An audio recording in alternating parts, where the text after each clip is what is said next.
बोले श्री प्राणनाथ प्यारे की जय। श्री सतगुरु महाराज की जय। सतगुरु श्री रामचंद्र जी महाराज की जय।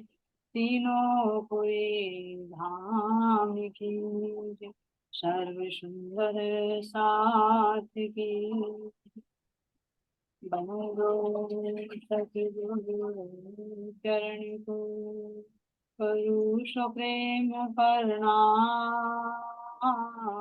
अशुभ हरण मंगल करो धन श्री देव चंद्र जी नाम। श्री प्राणीनाथ निज मूलपति श्री मेहराज शुभ नाम। तेज कुंवर श्यामा युगल को पल पल करूं प्रणाम। हाँ पिया जी को पल पल करूं प्रणाम। श्री प्राणनाथ प्यारे की चर्चा प्रारंभ होते हैं। सुनो साथ चित दे भजो श्री राज श्यामा जी श्री प्राणनाथ सखी जीवन हमारे। श्री महामति कहे साथ जी भया चर्चा का वक्त। अब तुम सुनो चित दे लाल आगे आए बैठे न तखत। लाल आगे आए बैठे न तखत। बोले श्री प्राणनाथ प्यारे की जय। भगवती स्वामी श्री लाला जी महाराज की जय। दानादार प्यारे सुंदर साथ जी आप सबके नूरी चरण कमलों में कोटि कोटि शतयम प्रणाम जी। चलते सुंदर साथ जी बीतक साहब की तरफ।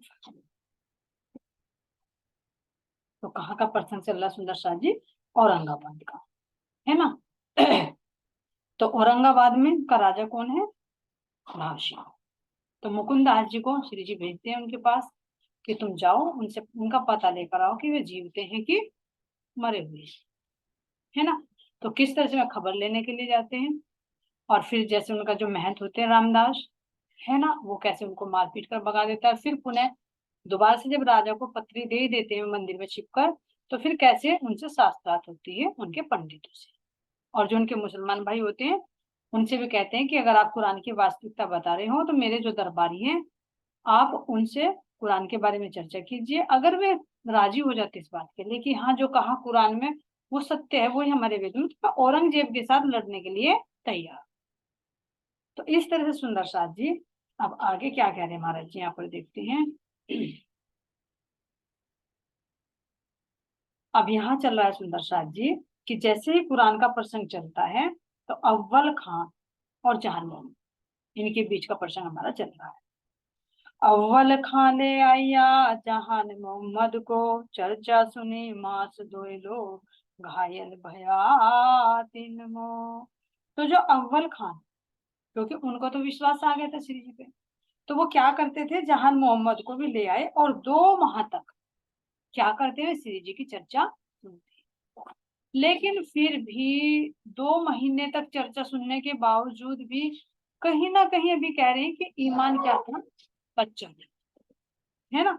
तो इसीलिए कह रही है पर थारद पक्का सुनी लीला फिरी सूरत लाल उत्तम सुनाई लड़ाई भई उन बखत।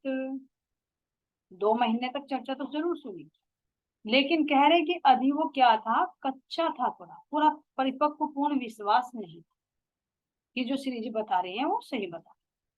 तो कहीं ना कहीं ईमान में कमी होगी तो तभी तो शंका आएगी। तो यहाँ पर क्या होता है, उत्तम दास जी और लाल दास जी परम धाम की लीला का वर्णन करते हैं। और जब परम धाम की लीला का वर्णन कर देते हैं तो उसके साथ साथ में राज्य के शोभा श्रृंगार का भी वर्णन करते हैं। तो अभी इसके अंदर क्या था कि कुरान में जो परमात्मा को निराकार बताया तो वो उस बात पर अड़े हुए थे। तो कह रहे यहाँ पर कि लाल उत्तम सुनाई लड़ाई भाई उन बकर।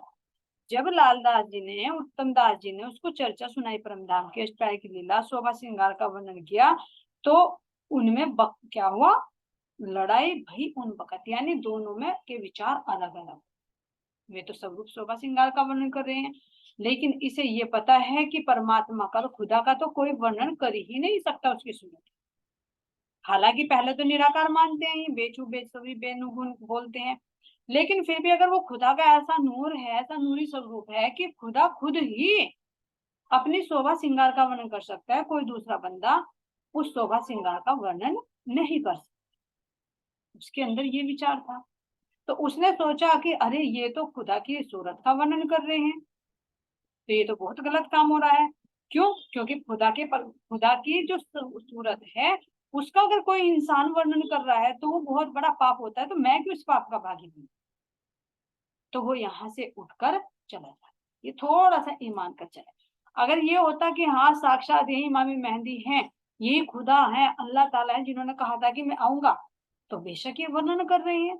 लेकिन अभी श्री जी को अलग देख रहे हैं, उसको अलग देख रहे हैं कि खुदा अल्लाह ताला खुद अपनी शोभा श्रृंगार का वर्णन करेगा, कोई दूसरा नहीं कर सकता। अभी दो की भावना है, और जबकि साक्षात राज जी महाराज जी में विराजमान है, तो इसलिए कहते हैं कि ईमान में कच्चा। तो यहाँ पर भी सुंदर साथ जी की शिक्षा और मिलती है कि किसी को भी के साथ में भी एकदम अंदर का बताना वो फायदेमंद नहीं होता, बल्कि नुकसान दे जाता। जैसे छोटा बच्चा होता ना, उसको उसी हिसाब से पढ़ाई के लेवल में चलाना, तो पहले थोड़ा थोड़ा थोड़ा थोड़ा लेकर चलेंगे, है ना। चलना भी सीखता है छोटा बच्चा, तो एकदम थोड़ी ना दौड़ना शुरू कर देता। उसे बैठा देते, बेटा चल बाइक पे बैठ या गाड़ी में बैठ और चला, उसको ड्राइविंग कर, नहीं ना। पहले तो धीरे धीरे उसी का अपना ही बैलेंस बनेगा, पैर पेट के बल खिसक के चलेगा, फिर थोड़ा घुटनों का सहारा लेकर चलेगा, फिर किसी चीज का सहारा लेकर चलेगा, फिर खड़ा होकर धीरे धीरे धीरे, इस तरह से एक प्रोसेस होती है। तो इसी तरह से यहाँ पर भी कह रहे हैं, हालांकि 2 महीने हो गए इन्हें चर्चा सुनते, लेकिन फिर भी वो पूर्ण विश्वास नहीं आया कि कुरान की बातें कुछ अंदर अभी फीड थी। तो यहाँ पर जैसे ही उसको सुना तो उसका पारा गर्म हो गया, तो वो वहां से चला। अब देखो चर्चा चलते चलते अगर कोई चला जाए जो 2 महीने से सुन रहा है, तो क्या है, एक दुख तो होगा ही, जो साथी है उनको भी दुख होगा। और श्री जी तो है कि मेरी एक आत्मा आई, चल रही थी, लेकिन क्या हुआ, वो माया ले गई भागकर। तो ये माया का प्रवाह जिसे दज्जाल कहा जा रहा है, कलुषित विचार कहे जा रहे हैं, वो ही यहाँ पर आता है, जरूर आता है, किसी भी कारण आ जाता है, ये तो एक कारण बना है। तो जो भी कमी होती है उसके अनुसार उसके अंदर वो आ जाता है। तो यहाँ पर क्या कहते हैं सुंदर साथ जी, वो गया और जाकर क्या कहने लगा, जात रहिया घर को कभू ना ले जल, मैं 2 मास मेहनत करी भई ना रूह निर्मल। अब यहाँ से उठकर वो अपने घर चले जाते हैं, और घर जाकर क्या कहते हैं, मैं अब यहाँ का जल भी नहीं पीऊंगा। क्यों? क्योंकि मुझे 2 महीने चर्चा सुनते सुनते हो गए, लेकिन मेरी आत्मा भी निर्मल नहीं हुई, तो फायदा क्या है चर्चा सुनने। और मुझे नहीं लग रहा कि ये खुदा की शोभा का वर्णन कर रहे हैं, तो ये तो गलत हो रहा है, कुरान में नहीं लिखा हुआ, ऐसे कर देते हैं। तो वो घर चला जाता है। अब जब सुंदर साथ का भी दिल दुखा, तो उत्तम दास जी कहते हैं, श्री जी अगर आपका हुक्म हो तो मुझसे मना कर ले आऊं। उत्तम, उत्तम दास जी उत्तम ही काम कर रहे हैं। क्यों?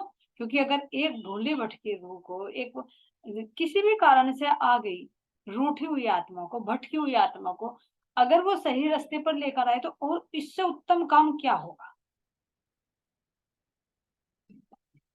तो ये अंदर भाव आया, ये नहीं आया इनके कि भाई गया तो चले जाने दे, दूसरी जगह ज्यादा प्यारा बन जाए, ये नहीं है सुंदर साथ का।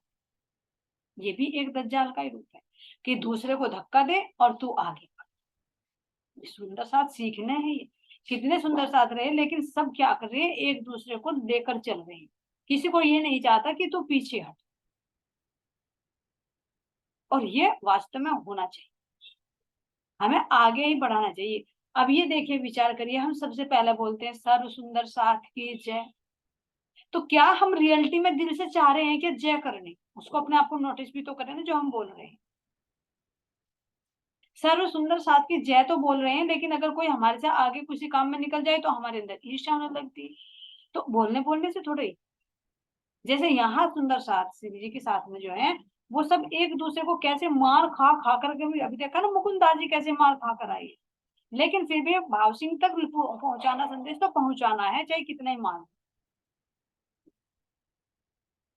तो ये सुंदर सा जी बहुत बड़ी शिक्षा मिलती है कि अगर कोई किसी कारण बस माया आती है सबके बीच में, ये नहीं आती, सबके अंदर जीव भी है मन भी है, मन मुटाव होता है, तो अगर दो में मन मुटाव हो गया है तो तीसरे को उसमें आनंद नहीं लेना चाहिए, उस दरार को और चौड़ी नहीं करना चाहिए, हो सके तो उस दरार को भरने की कोशिश करें, ये सर्वोत्तम कार्य होगा। घर में परिवार में भी देखो, अधिकतर क्या होता है, देखो रिश्तेदारी में, घर में, परिवार में किसी में अनबन हो गई तो तीसरा क्या करेगा, उस जली हुई अग्नि में और घी और आहुति डालेगा। हाँ मैं कहती थी ना ये ऐसे करती है, तो उसका और तो पराक्रम था तो और हो गया। तो क्या किया तुमने, बुराई को बढ़ाया, बुराई को बढ़ाया तो उसका हर्जाना तुम्हें भरना।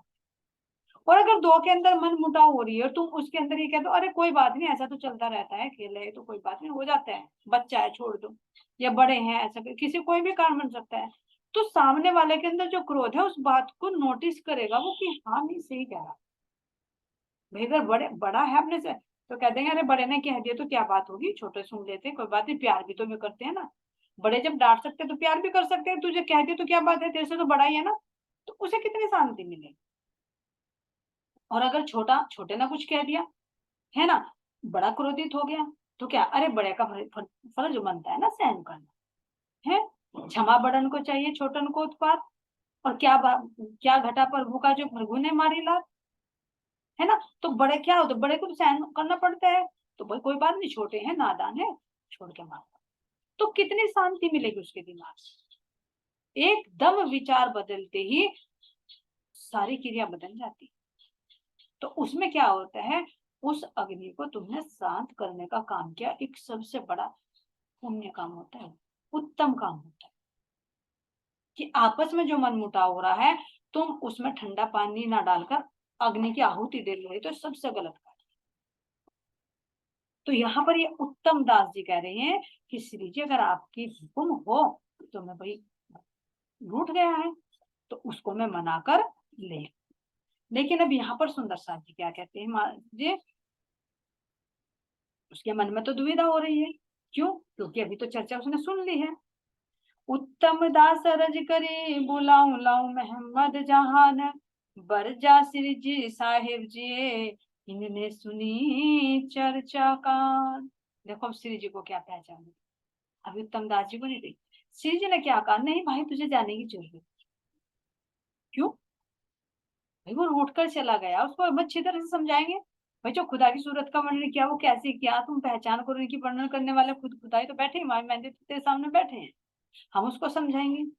लेकिन नहीं, श्री जी ने यहाँ कहा कि उसने अपने कानों से इस चर्चा को सुना है 2 महीने तक, पता है श्री जी को कि जो आत्मा ने थोड़ा सा रस चख लिया वो कहीं नहीं जाएगी, उन्हें पता है कि माया आ रही है तो थोड़ी देर में डल, क्योंकि वो कह रहे ना दुष्टि हो रही, दुष्टि मतलब कि मैं जाऊं ना जाऊं, उसके मन में भी उथल पुथल हो रही, एक तरफ शैतान एक तरफ परमात्मा, ये दो की स्थिति बहुत भयानक होती है, जिसे कहा ना युद्ध होता है, वो बाहर युद्ध नहीं, वो अंदर ही युद्ध होता है, एक वृत्ति कुछ कहती है तो दूसरी वृत्ति कुछ और कहती है। तो यहाँ पर जहान मोहम्मद के अंदर यही हो गया कि भाई अब मैं जाऊं वहां या मैं ना जाऊं, तो दुविधा में डल गए, एक तरफ माया खींच रही है, एक तरफ वो शक्ति खींच रही है, कि उस शक्ति का उसने एहसास कर लिया, 2 महीने जो चर्चा सुनी वो भी श्री जी के मुखारबिंद से, तो ये तो माया भी आई है तो इसका एक बल दिखाने की, कि देखो माया का कितना बल, कहते हैं ना कि दिन दहाड़े लूटती है, ये जागते जागते लूटती, सोते हुए तो चोर चोरी कर ले, लेकिन ये जागते जागते लूटती है, कि चर्चा सुन रहे हैं और फिर भी बीच में आ जाती है, तो ये दर्शाने के यहाँ पर दिए। तो सो दुचती हुई गई रही ना सके घर में, प्रातः को उठ दौड़ेगा करने लगे दिल से। तो चिंता मत कर, उसने चर्चा सुन ली है 2 महीने तक, अब वो खुद आएगा, तो जैसे ही प्रातः होती है तो दिन निकलते ही, क्योंकि वो तो पूरी रात परेशान, अब जाता है श्री जी के चरणों में, और क्या कहता है देखिए, दिन दूसरे आया श्री जी साहिब जी के पास, मुझे क्यों ना समझावत, मुझे है कदमों की आस। हे श्री जी साहिब जी, मुझे आपके ही चरणों की एक आशा है, आप मुझे क्यों नहीं समझाते। मैं भी ईमान में इतना कच्चा क्यों हूँ। जैसे महावजी भाई थे ना, कि थोड़ी सी खन्नी कट गई तो जाकर रूट कर पड़ गए दुकान में, लगा एक चांटा इधर से जो उसका, खुल गई आंख, है ना। तो ये सतमिंद्र प्रसाद जी वास्तव में बड़ी मेहर होती है धनी। ये चांटा नहीं, ये लाड़ होता है, ये लाड़ होता है। इसमें एहसास करो कि यहाँ पर तार जुड़ा हुआ है जहान मोहम्मद के दिल का और श्री जी के दिल का तार जुड़ा हुआ है। जब तो श्री जी ने कह दिया कि वो रह ही नहीं पाएगा, पता है कि उसके अंदर आत्मा है और उस आत्मा ने वो रस चख लिया, तो भला इस रस के अलावा वो जाएगी कहाँ। तो ये अंदर से मेहर है कि वो मेरे बिना रह ही नहीं पाएगी। और लेकिन हम देखे सुंदर साथ, तो हम कितने आराम से रहे, बहुत आराम से रहे। और जिन सुंदर साथ को श्री जी खुद बुलाते हैं ना, वो बहुत बड़ी मेहर है, बहुत बड़ी मेहर। उनका तो चांटा भी पड़े ना, तो वो भी कितना है, सही पूछे, अनमोल है वो चांटा लगना। जिस चांटे से आत्मा जागृत हो जाए, तो ऐसे चांटे तो मेरे धाम धनी, तो सब रूहों के मुंह पर लगा, ताकि सबकी आंखें खुल जाए, क्योंकि जोश का लगा हुआ। और जो बाहर अंदर अज्ञानता भरी हुई है, वो तुरंत, वो शैतान जो है ना, वो राक्षस तुरंत भाग जाता है। जैसे कहते हैं ना कि किसी का कोई ऊपरी हो गई, उसके चांटे चांटे बजा दे तो पिट कर अपने आप भाग जाता है। ऐसे ना ये दज्जाल जब ब्रह्म ज्ञान रूपी चांटा लगता है ना जोश से, तो ये अपने आप चलता है। तो ये कितनी बड़ी मेहर है धनी की, बहुत बड़भागी है, बहुत काबिले तारीफ है सुंदर साथ, जिनको श्री जी खुद अपना जोश का बल देकर उनको अपनी तरफ खींच। तो यहाँ पर जैसे ही अगले दिन आता है, तो तुरंत श्री जी के चरणों में प्रणाम करके कहता है कि मेरे पे ऐसी मेहरबान कीजिए, मुझे इस तरह से समझाइए कि मेरे अंदर की अज्ञानता मिट जाए। अब देखिए सुंदर साथ जी क्या कहती हैं। तब श्री जी साहेब जी कहिया, एक 8 दिन देव चित, सो भी एक पहर, देख कैसा होवे इत।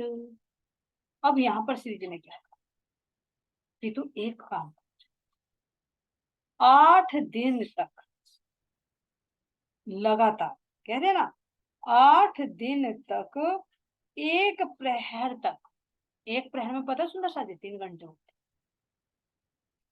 8 दिन तक एक प्रहर तक नित्य प्रति चित्त देकर चर्चा सर्व, जब तुझे उसके अंतर का पता चले। तो अब ये देखिए सुंदर साथ जी, राधे बेटा पर्दा हटा थोड़ा सा ये,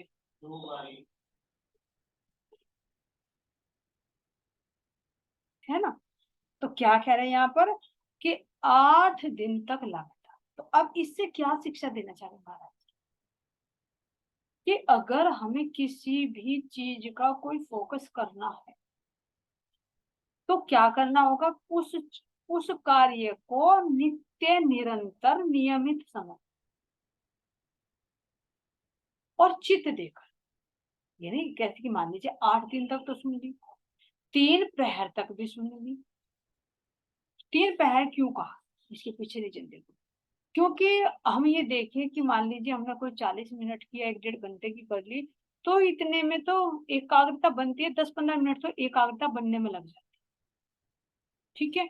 फिर कुछ एकाग्रता बनेगी तो वो उस ज्ञान को ग्रहण करती रहेगी, करती रहेगी, और करते करते फिर उसमें एक रूपता होती रहेगी। तो जब जाकर उसका कुछ एहसास होता है उस रस के अंदर, क्योंकि शब्द है, शब्द का अर्थ है, उसके पीछे भाव है, भाव के पीछे रस, तो उस रस तक पहुंचने में कुछ तो टाइम लगेगा। ऐसे तुम ध्यान में भी बैठो, तो पहले क्या होता है, जैसे कहा था ना कि समुद्र मंथन होता है, तो पहले क्या निकलता है, ये कचरा निकलता है ना। तो इस कचरे को कह रही है।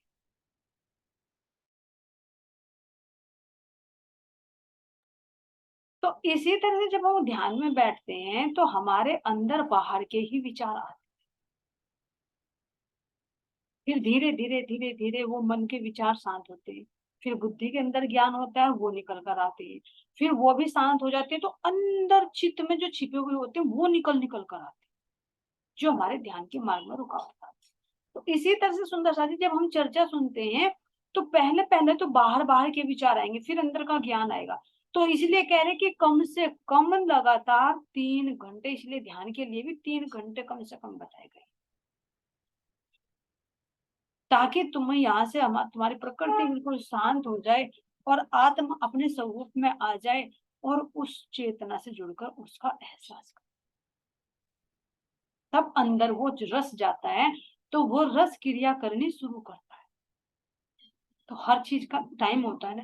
यहाँ पर भी तुम्हें कहे कि भाई तुमने 1 मिनट के लिए चाय बनानी रख दी, तो 1 मिनट में क्या पक जाएगी वो अच्छी तरह से। ये तुम्हें सब्जी बनानी है, तो तुम सब्जी को 5 मिनट में बना लोगे। उसके लिए जितना टाइम चाहिए वो तो देना पड़ेगा। तो जब उसको इतना टाइम दोगे तो उसमें स्वाद आएगा, तब वो खाने लायक होगी। इसी तरह से ध्यान के लिए भी, चर्चा के लिए भी 3 घंटे का समय बता रहे सुंदर साथ जी। हमारे तो बहुत कम है विचार का, लेकिन इतना कम है तो कोई बात नहीं, हम फिर बैठकर उसको मंथन करें, उसका ध्यान। तो इसलिए कह, ये नहीं कहा कि मतलब तुम 3 घंटे देना, तो 1 घंटे सुबह को दो, तो 1 घंटा दोपहर को दे दो और 1 घंटा शाम को दो, ऐसे नहीं, लगातार। फिर तो ऐसा ही हो जाएगा कि मान लीजिए अगर हमें मतलब सब्जी बनानी है, तो भाई 5 मिनट हमने सुबह को दे दी, फिर 5 मिनट हमने दोपहर को दे दी, 5 मिनट हमने शाम को दे दी, ऐसे थोड़ी पका, स्वाद ही नहीं आएगा उसमें। तो इसलिए कह रहे कि 3 प्रहर तक लगातार। और क्या कह रहे हैं, 8 दिन तक, ये नहीं कि 1-2 दिन, ये तो कम से कम समझिए, क्योंकि खुद आवेश रूप में राज्य अपने मुखारबिंद से वाणी सुना रही, तो उसमें कितना खिंचाव होगा सुंदर साहब। अपनी वाणी से नहीं इस तुलना कर सकते, ये तो एक कुछ भी नहीं है, उनका सुनाया हुआ सुना रहे पढ़कर। उन शब्दों के अंदर वो जोश है, वो आवेश है, जो अपनी तरफ खींचता है चित्त को। और हमारे ही मुख से तो निकले हुए शब्द सही पूछे तो मन को भी नहीं खींच पाते, वो आवेश है, वो जोश है। तो जब सामने बैठकर दाम धनी चर्चा सुना रहे हो, तो ये देखिए 3 घंटे 8 दिन तक लगातार, और कह रही हैं चित्त देकर, इधर विधर चित्त नहीं। पहले भी याद है कि हम चर्चा भी सुन रहे हैं और अपना काम भी कर रहे हैं, तो उसमें चित्त हमारा एकाग्र नहीं होता। मन तो हमारा सुनता रहता है, कान हमारे सुनते रहते हैं, हमें ये लगता है कि हाँ हमने चर्चा सुनी, मीटिंग अटेंड कर ली, लेकिन उसको फिर ये देखिए कि मैंने जो कानों से सुना है वो मेरे अंदर कितना गया है। आत्मविश्लेषण करें, अंदर वो कितना गया है, फिर उसका एहसास। तो वो होता है जो पहले भी स्टेप बताया, श्रवण, मनन और चिंतन, उसका दोबारा भी रिविजन। तो यहाँ पर कह रहे हैं कि चित्त देकर, पहले चित्त देकर उसको अंदर डाल लो। जैसे जानवर होते हैं ना, चारे को भर लेते हैं, भर लेते भर लेते हैं, और फिर शांति से बैठकर उसमें जुगाली करते हैं, एक चैम्बर से दूसरे चैम्बर में ले जाते हैं, जो उनके पेट में 4-4 चैम्बर होते हैं। तो ऐसे सुंदर साथ जी, हमें भी तो अपने चारों अंतःकरणों में इसकी जुगाली करनी होती। तो इसीलिए कह रहे हैं कि चित्त देकर, जब तुम ध्यान से सुनोगे ही नहीं तो फिर बुद्धि में क्या जाएगा, कुछ सुना कुछ नहीं सुना, फिर उस पर मनन कहां से करोगे, चिंतन कहां से करोगे, फिर उसका रस कहां से मिलेगा। तो इसलिए कह रहे हैं यहाँ पर, ये हमें सिखा रहे सुंदर साथ, इनको एक माध्यम बना कि अगर कोई भी कार्य करना है तो उस कार्य के लिए एक निश्चित समय, एक निश्चित समय की अवधि, और कैसे सुनना है, चित्त देकर, तो उस कार्य में सफलता मिले ही मिलेगी। क्योंकि हमारा जो समय होता है ना, जब हम उस समय पर, जैसे हमने मान लिया शरीर का एक रूटीन है, ये हमने किसी मतलब किसी टाइम हमने भोजन का अपना टाइम फिक्स कर दिया, तो अब उसी टाइम खाने की आदत है, सोने की आदत है, जागने की आदत है, कुछ भी हो सकती है। तो जब हम उसी वो एक फिक्स टाइम कर लेते हैं, तो उसी फिक्स टाइम पर हमारा शरीर उसकी डिमांड करता है ऑटोमेटिक, चाहे तुम खाओ ना तो शरीर करेगा कि भूख लग गई, या भाई उठना है मुझे, कुछ भी है। तो इसी तरह से जब हम ध्यान अवस्था में बैठते हैं, वाणी चर्चा करते हैं, तो हमारे मन वृत्ति सारी उधर को ही दौड़ने लगती है। वो एक आत्मा का भी आहार बने, तो उससे हमें और जल्दी पकड़ होने से, इसलिए यहाँ पर निश्चित समय बताया। अब कह रहे सुंदर साथ जी, जब उन्होंने दी तो क्या कहा, चर्चा सुनने लगे। अब चर्चा सुनते सुनते उन्होंने एक प्रश्न पूछ लिया कि श्री जी आप मुझे पहले ही बताओ, आप जो ये कहते हो कि कब्र से मुर्दे उठेंगे तो वो कैसे उठेंगे, उसका मुझे बताओ। आया चर्चा सुनने सवाल किया एक हित, मुर्दे क्यों कर उठेंगे बखत रोज कयामत।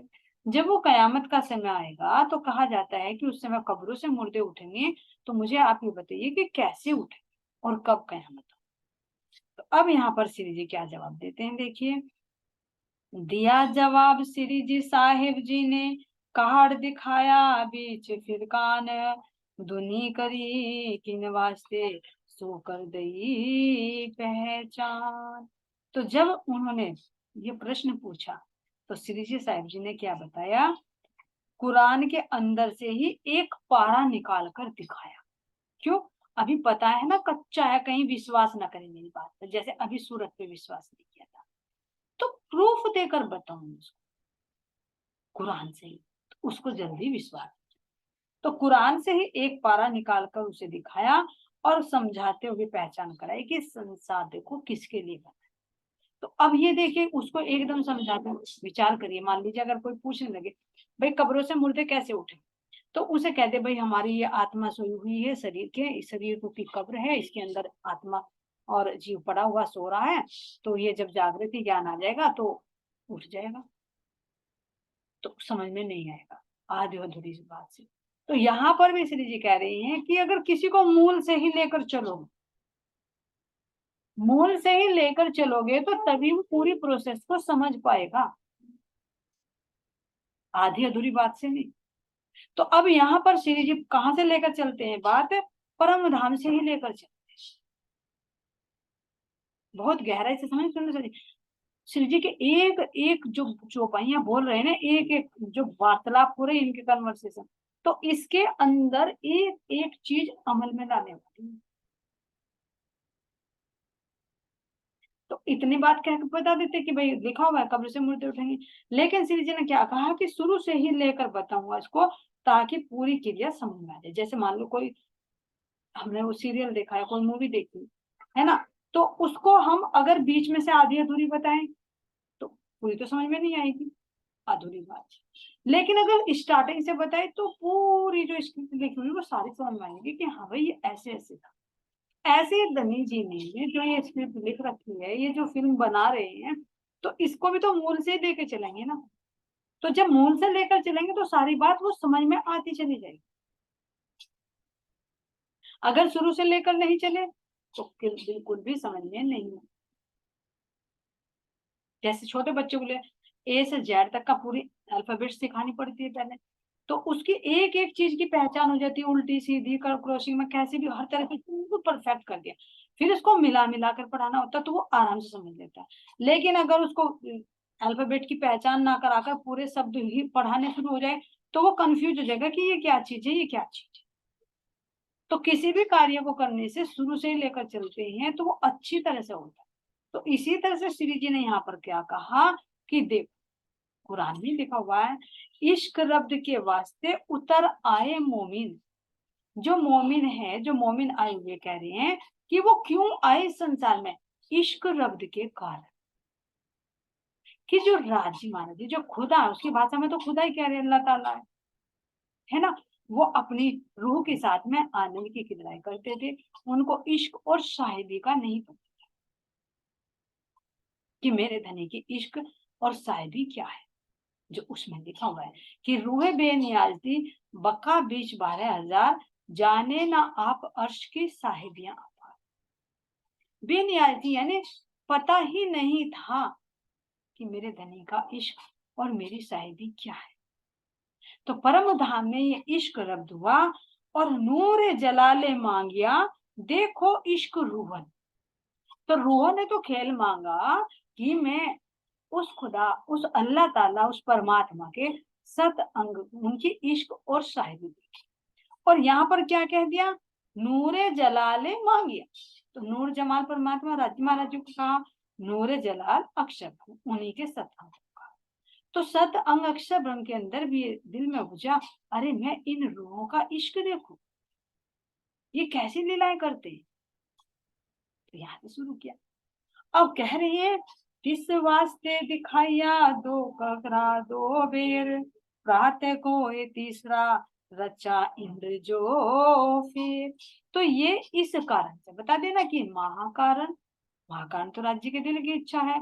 अब ये दो कारण बता दिए कि रूहों के दिल में उपजी कि हम सतम का खेल देखें, और अक्षर ब्रह्म के उनके दिल में उपजी कि हमारा इश्क बढ़ा है, वो राज्य के दिल में उपजी। फिर जैसे ही वो उपजी तो उनका अंदर आया कि हम तुम्हारी सत्ता को भी देखिए कि वो सत्ता किस पर चलती है, तो वो अक्षर ब्रह्म पर चलती है। तो अक्षर ब्रह्म का खेल देखने का दिल में आया। इधर अक्षर ब्रह्म के दिल में आया कि मैं इन रूहों का प्रेम देखूं। पहले हकीलिया दिल में, पीछे आए माहे नूर, और ता पीछे हादी रूहन में योकर हुआ जरूर। इस तरह से उसी जी ने समझाते हुए कह रही है, तो इस कारण हमारे तीन खेली। तो पहले क्या कह रही है, इस वास्ते दिखाइया दो तकरार दो बेर, दो तकरार दो बेर दिखाई। ध्यान देना, लैल तुल कद्र के दो प्रसंगों में, यानी दो तकरार दो बेर, एक ब्रज एक रास। ब्रज कालमाया में, रास योग में। दो बार दिखाकर क्या कह रहे, प्रातः को ये तीसरा रचा इंद्र जो फिर। जो ये लैल तुल कद्र, जो ये महिमा मान रात्रि है खुदा की, तो इसके दो तो हो गए भाग। जैसे रात के तीन भाग होते ना, एक तो आधी रात से पहले का, एक आधी रात, और एक रात।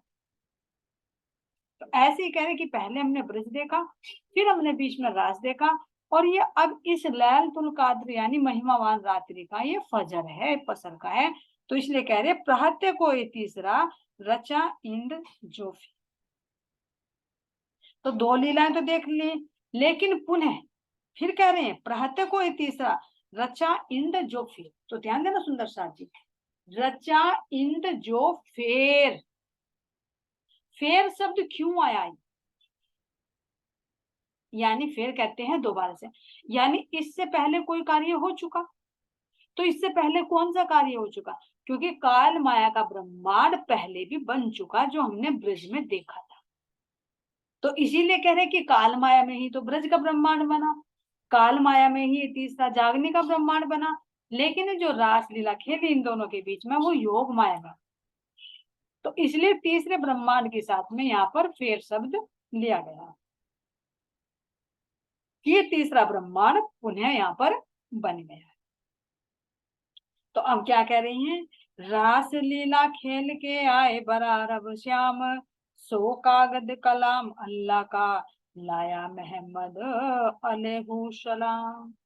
तो जो हमने रास लीला खेली थी, तो वो ही रास लीला में जो राज्य का जोश क्रिया कर रहा था, वो ही जो अक्षर ब्रह्म की आत्मा थी, तो वो कहां पर आई, अरब में मोहम्मद साहब के रूप। तो वे कुरान का ज्ञान लेकर, इसलिए कह रहे रास लीला खेल के आए बरारब श्याम। तो अब पता चल गया ना, अब ये बात सुनते ही उसके अंदर से दिमाग से निकल जाएगी कि वो कृष्ण अलग है और हमारे मोहम्मद अलग है, क्योंकि वही शक्ति यहाँ मोहम्मद साहब के रूप में अरबी में प्रकट, इसलिए उनको श्याम कह का वर्णन किया गया है। जो कछु कहिया वेद ने सोई कहिया कते, बस भाषा का अंतर है, नहीं तो जो वेदों में है वही कुरान में है। हर एक ब्रज की, रास की, परम धाम की सारी साक्षियां हैं। तो ऐसे यहाँ महसूस करो सुंदर साथी, तो बहुत शॉर्ट में ले रहे हैं, श्री जी के अंदर से तो वो जोश खुद उनको बता रहे हैं। इसमें सारी त्रिधा लीला, और इनमें 6 के 6 दिन की लीला समाहित है, जो जहान मोहम्मद को यहाँ पर श्री जी बता। तो इसलिए कहा कि वे ही क्या करे, अक्षर ब्रह्म की जो आत्मा राज्य का जोश लेकर यहाँ पर वो प्रकट हुई है, और उन्हीं के माध्यम से कुरान का ज्ञान अवतरित हुआ है। करी शरत 10 ही 11वीं हम आवेंगे फिर, जो रूहे थी ब्रज रास में सो आवे दूजी बेर। तो उन्होंने जब मोहम्मद साहब के रूप में आए तो उन्होंने शर्त की, वायदा किया कि मैं क्या करूंगा 10वीं और 11वीं सदी में हम आवेंगे फिर। ध्यान देना सुंदर शब्द, फिर यानी पुनः, दोबारा। तो यानी मोहम्मद जब उनकी आत्मा आई थी तो उन्होंने जो अरब में मोहम्मद साहब के रूप में, तो उन्होंने कहा था कि मैं फिर आऊंगा 11वीं शताब्दी। अब जहां मोहम्मद की आंखें खुलती जा रही हैं कि वही तो श्री कृष्ण के रूप में रासलीला खेली, फिर वही मोहम्मद साहब के रूप में आए, अब वही इनके तन में है। तो ये हिंदू और मुसलमान जो भेदभाव है वो तो यहाँ का है, शक्ति वो एक ही। तो यहाँ से उसकी दृष्टि खुलती जा रही है। और सुंदर साथ जी उसकी ही नहीं, जो त्रिधा लीला को समझ ले, इन अपने सातों दिनों की लीला को समझ ले, तो अंतर से आत्मा की आवाज आने लगती है जब धामधनी की मेहर, उनकी कृपया, उनका आशीर्वाद, बिना उनकी मेहर के कुछ भी संभव नहीं है। कितना ही पढ़ ले, कितना ही सुन ले, कितना ही सुना ले, कुछ नहीं होने। ऐसे सुंदर साथ जी इस आगे की चौपाई फिर अगले मीटिंग में। तब काजी होए करी शरत 10 ही 11, हम आवेंगे फिर जो रूहे पी ब्रजराज में, सो आवे दो जीवेर, सो आवे दो जीवेर। बोले श्री प्राणनाथ प्यारे की जय, श्री सतगुरु महाराज की जय, महामती स्वामी श्री लालदास जी महाराज की जय। प्रणाम जी सभी सुंदर साथ के चरणों में कोटि कोटि शत